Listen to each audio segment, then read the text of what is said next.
जय देवभूमि, जय उत्तराखंड, जय पहाड़। मैं हूं कालिका कांडपाल और आप देख रहे हैं दस्तक पहाड़। अब केदारनाथ उपचुनाव को 10 दिन का समय शेष बच गया है। ऐसे में भाजपा और कांग्रेस दोनों ने अपना प्रचार प्रसार तेज कर दिया है।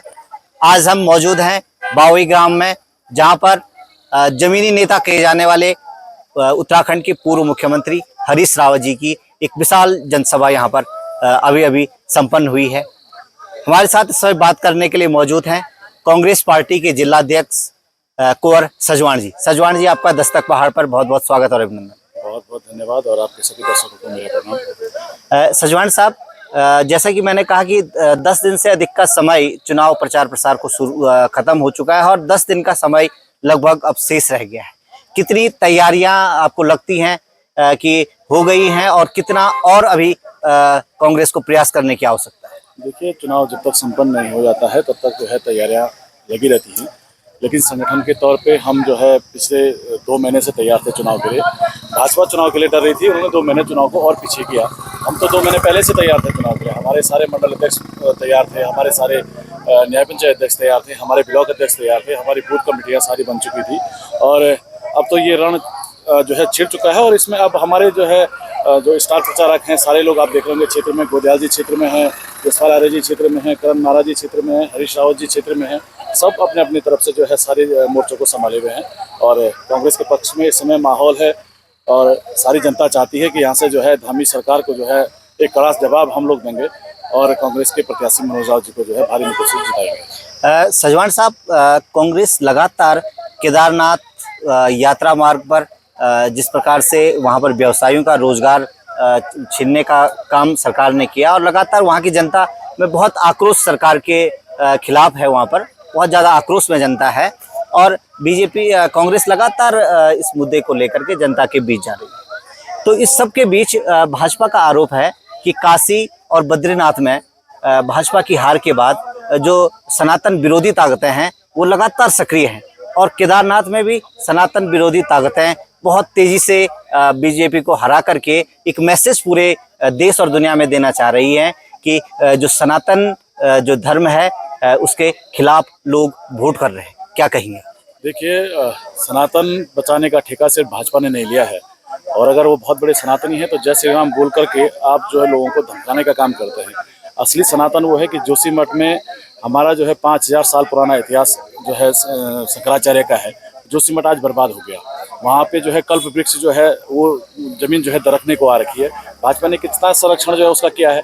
ये जो सनातन के नाम पे आप बद्रीनाथ में देख रहे होंगे, अनाधुन जो है कंक्रीट जो की मीनारें जो खड़ी की जा रही हैं, उससे क्या जो है सनातन बचने वाला है? आप केदारनाथ में देख लीजिए कि केदारनाथ मंदिर एक ज्योतिर्लिंगों में से सर्वश्रेष्ठ ज्योतिर्लिंग जो है केदारनाथ को कहा जाता है। वहाँ से आप एक लिंग को, एक पत्थर को, एक लिंग को लेकर के जाते हैं और केदारनाथ में कहते हैं हम नया धाम बसाने जा रहे हैं। तो क्या सनातन में लिखा हुआ है? सनातन में मठ मंदिरों को बनाने का अधिकार शंकराचार्य को है और जो हमारे जो शंकराचार्य हैं उन्होंने तो इस पर कोई पहल नहीं दिखाई अपनी। और शंकराचार्य का विरोध करके कौन से सनातनी जो है भाजपा हो गई? अब हमारे जो चारों शंकराचार्य हैं उनको ध्वजवाहक माना जाता है जो है सनातन का, और आप उनका विरोध करते हैं और कांग्रेस को कह रहे हैं कि कांग्रेस सनातन का विरोध कर रही है। हम ये कह रहे हैं कि जब जो इस देश का जो है प्रधानमंत्री एक सरदार थे और राष्ट्रपति मुसलमान थे तब तो हिंदुओं को खतरा नहीं हुआ, और आज जब सब कुछ इनके हाथ पे है, 10 साल से इनकी सत्ता चल रही है, तब जो है सनातन खतरे में आ रहा है। तो हमें तो जवाब इनसे पूछना पड़ेगा कि तुम्हारे 10 साल में जो है सनातन खतरे में आ गया है। और अब जो है जनता को, झूठे सनातनी को, जो झूठे ठेकेदार ये सनातन के बने हुए हैं, इनको जो है सत्ता से उखाड़ के फेंकना होगा और तब जा करके फिर से हम जो है यहाँ पे एक भाईचारे के साथ जनता का विकास करेंगे। हमें देखो सनातन को भी बचाना है और अपने आप को भी बचाना है। आज हमारे रोजगार खत्म हो रहे हैं, आज हमारे मठ मंदिरों को खतरा हो गया है। अगर आप अयोध्या से लेकर के, केदारनाथ से लेकर के और बद्रीनाथ तक आप देखेंगे तो भाजपा के लोगों ने कितने मंदिर उजाड़ दिए।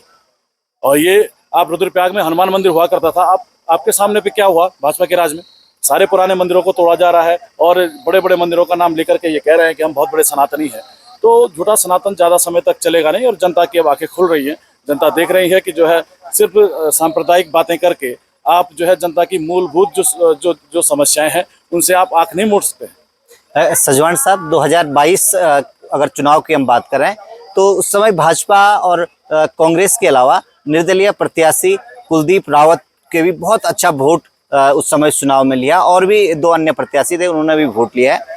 अगर मैं बात करूं कि उस समय जो भाजपा की प्रत्याशी थी शैला रानी रावत जी, उनकी पुत्री को भाजपा टिकट नहीं देती है और वो अभी भी भाजपा के कहीं भी कार्यक्रमों में नहीं दिखाई दे रही हैं। तो क्या वो कांग्रेस के संपर्क में है या उनके जो समर्थक थे क्या वो किसी रूप से कांग्रेस के साथ शामिल हुए हैं?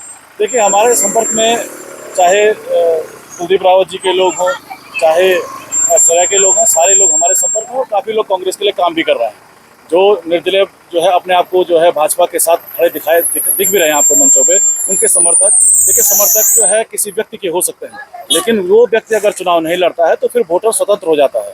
और इस समय सब जान रहे हैं कि ये लड़ाई जो है हमारे अस्तित्व की है। केदारनाथ के जो हम रहने वाले लोग हैं, जो हम केदारी लोग हैं, हमारे अस्तित्व की लड़ाई है।